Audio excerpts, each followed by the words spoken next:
itself or to finalize the negotiations with the European Parliament. And we would be very happy if this work would be done by the end of April, when the activities of European Parliament will stop because of the parliamentary elections. Another important circumstance that accompanies our presidency. Well, that's the legislation, but we also have other tasks. We come back to the summit of heads of state of G8 and as well as G20, and we have the task to monitor the outcomes of all steps that were already done, and we will present the outcomes of the monitoring at the European Council in March.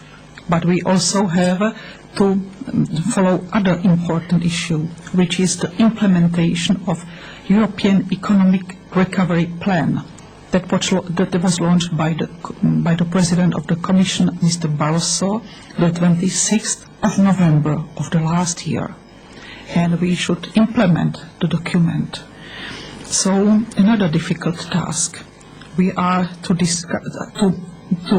follow the mobilization of all financial resources, to recreate the trust on financial markets, but also to be rather careful about following the competitiveness rules, state aid rules, and growth and stability rules. And it's very difficult to find the right balance between economic and financial impetuses and stable rules. And this topic will be discussed again at the meeting at G20, at the G20 meeting in London in the beginning of April, the 2nd of April. So quite a challenging task for us. Well, it's the economy. It's the first E, efficiency and economy. We also should speak on the other issue that is very hot in these days, in spite of the fact that many people are feeling rather the opposite, very cold, and it's the energy security. It was the very first day of our presidency when the pipes of gas were cut off, and I have to say that today, the 19th day of the crisis, the situation in some countries is more than critical. I speak preliminary on Bulgaria. I can mention Slovakia as well, to a certain extent, the Czech Republic, Poland, but also some countries in the Western Balkans. And I can speak also on Moldova and many other countries. And here our presidency started the activities immediately, the first day of the presidency. And you know that we performed many negotiations with both representatives of Russia and Ukraine, and we tried to keep them together and to make them discuss all the aspects of the problem. This crisis has also economic and financial and political impact on the relations between Europe and Ukraine, Europe and Russia. That's why the meeting of ambassadors dealt with this question last Thursday on its irregular meeting.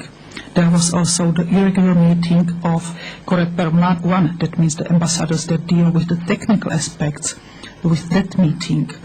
There was also an irregular meeting of energy ministers. So we act, and I'm sure these topics will be also the subject at the upcoming meeting of European and Foreign Affairs Ministers, the 26th of January.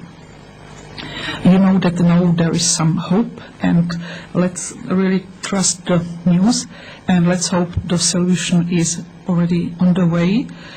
But I still am afraid there are some problems, like the volume of technological gas that is to be piped. Who would pay for this gas? There are still questions on price, even if this 400 was already settled, but well.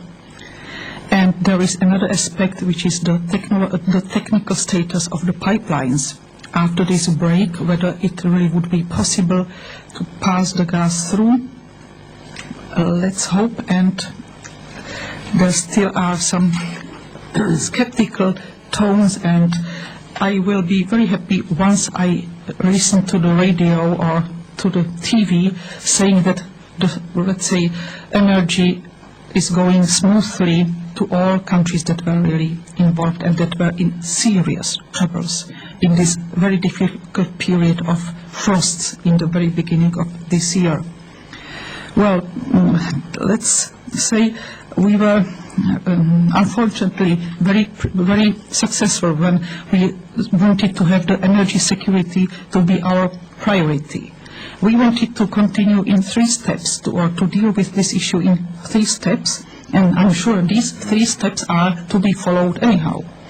But the first step is the analysis of supply and demand on European market. And the second step is more complex, and it concerns interconnections, possibilities of using different ways. It's also the question of storages of gas and oil and the storage capacities. It's also on solidarity, which really was proven now in this difficult situation. And it's also the question on, let's say, smooth flow both of all 3 types of energy. Here I speak on electricity, here I speak on gas, as well as on oil. Well, that was the second phases. The third phases, it is diversification. It's diversification of energy resources, it's diversification of suppliers, it's diversification of transit, and I can't exclude that we should maybe rediscuss the issue of even of nuclear energy. Even if we are to be rather careful, we should take into consideration all the questions of security, storage capacities, but I mean discussion is always useful. Well, we would also, that's the energy security issue, but we are aware of the importance of energy and climate, and it's our responsibility to follow the excellent work of the French presidency that was very successful in closing the climate and energy package in the December European Council. And we will do our best in order to make all the necessary steps for the upcoming United Nations conference in Copenhagen by the end of the year 2009. And of course, if we speak on energy, we must speak also on energy efficiency, savings of energy using alternative energy. That all is one common complex of energy issue. So it was the second E: energy security, energy climate, energy efficiency. The third E: Europe and its external relations. Here we have selected or made the word. If I speak on the priorities that were, let's say, formulated in the year 2008 and approved by the Czech government, I would mention 3 main areas.